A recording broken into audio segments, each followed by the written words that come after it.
Hello, it's Monday, April the 11th, and we are in Revelation chapter 20 this week. I'm reminded of Alexander White, a Scottish 19th century Presbyterian minister who had a deal with his local bookstore that any new commentary on Romans would be immediately sent to him.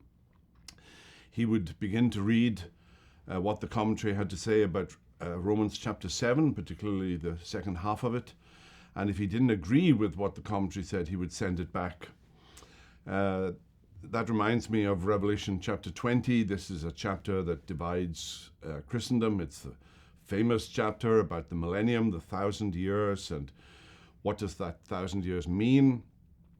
Is it a literal 1,000 years?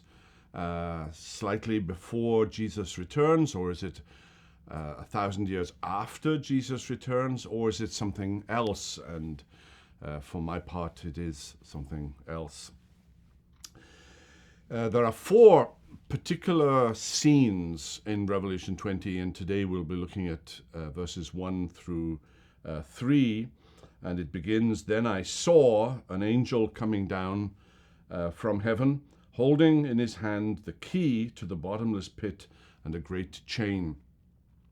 And I think it's important for us to realize that Revelation 20 is not to be understood as chronologically following what occurred in chapter 19, as though this was something that could be traced out on a historical chronological table.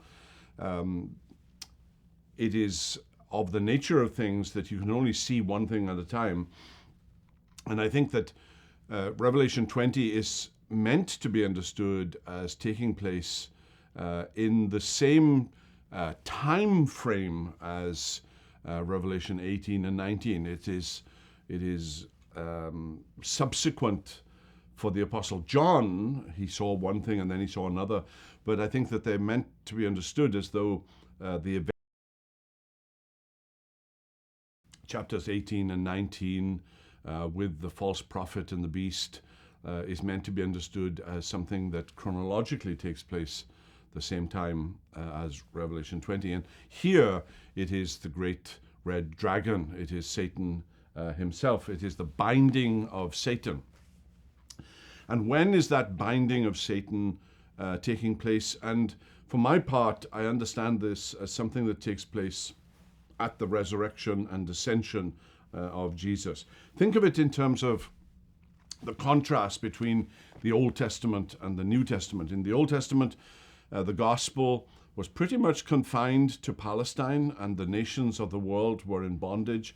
But at Pentecost, all the nations of the world, the great description of those tongues, those foreign languages, Parthians and Medes and dwellers of Mesopotamia and so on in Acts chapter 2, descriptive of the fact that the gospel now is going to the ends of the earth, as though Satan, who had great power under the old covenant to bind the nations, as though Satan is now under restraint, is under shackles. 1,000 years, yes. Is it meant to be literal? No, I don't think so. I think it's 10 to the power of 3. John is playing with numbers once again. Satan is no longer able to deceive the nations. I think of Jesus' words in Matthew 12. "How can anyone enter a strong man's house and carry off his possessions unless the first he binds the strong man?"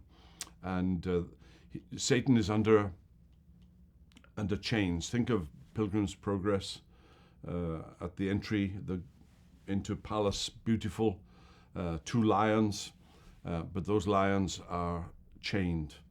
And that's, I think, what verses 1 to 3 of Revelation 20 is signaling, the binding of Satan. Well, we'll pick up the second scene tomorrow. But for now, have a wonderful day.